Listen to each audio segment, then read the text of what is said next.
This tutorial will be discussing the properties of carboxylic acid.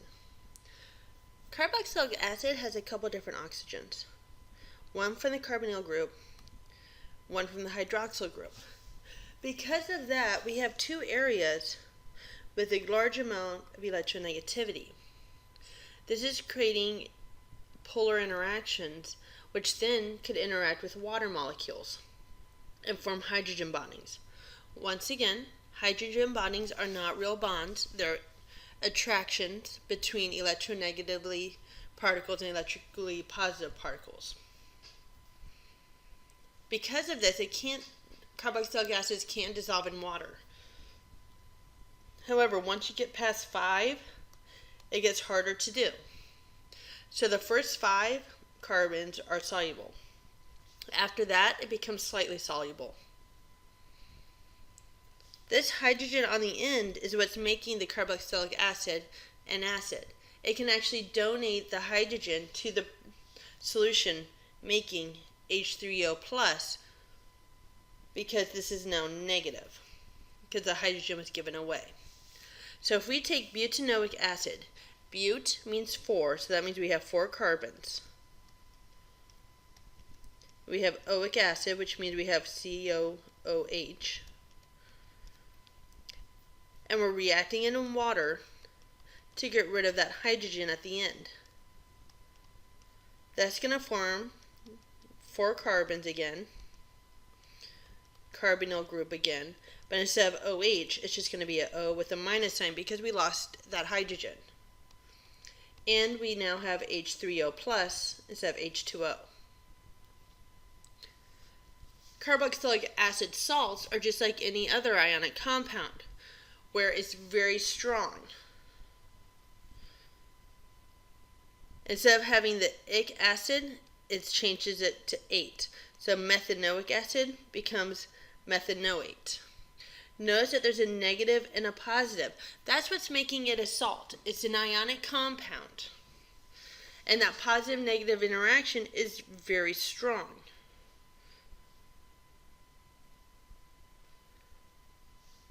Carboxylic acid salts are ionic compounds with very strong attractive forces between them because of that positive-negative interaction. And just like any other salt, they're solid at room temperature, have high melting points, and are soluble in water.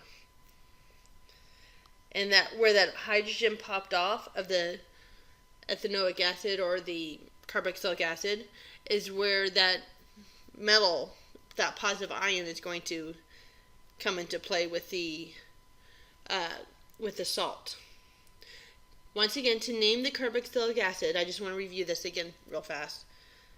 Here it is a methanoic acid. Here it is as a carboxylic acid. You take off the IC and you add ATE instead. So methanoic becomes methanoate. Benzoic becomes benzoate. That first word, sodium and potassium, is coming from whatever it's bonded to.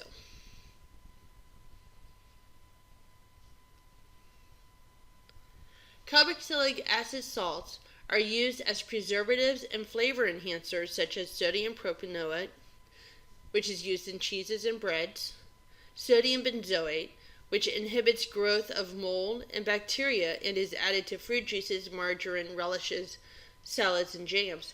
And finally, MSG, the one that most people are familiar with, monosodium glutamate, which is added to meats, fish, vegetables, and baked goods to enhance flavor. So write an equation with the reaction of propanoic acid with sodium hydroxide.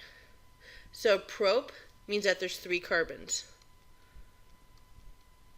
Oic means as O, OH. We're reacting with sodium hydroxide.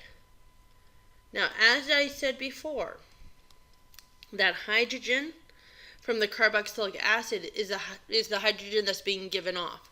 So that O here remains. So we can go back and we can write C, C, C, double bonded O. And I'm going to go ahead and write that oxygen.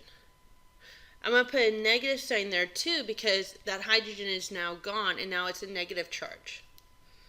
What's happened is this hydrogen is bonding with that OH group to form H2O. So what happens with this sodium here? It goes right here as the positive. So the O is written first because it stays here from that carboxylic acid. The hydrogen was given off and donated to the OH to form the water. And then the propanoate is formed. So it's sodium propanoate and water. So here's the propanoic acid to begin with. IC is given off, becomes ATE. This hydrogen is removed, which is why we have the minus sign. We have the Na plus is here. This OH then bonds with this hydrogen to form water. And those are the properties of carboxylic acid.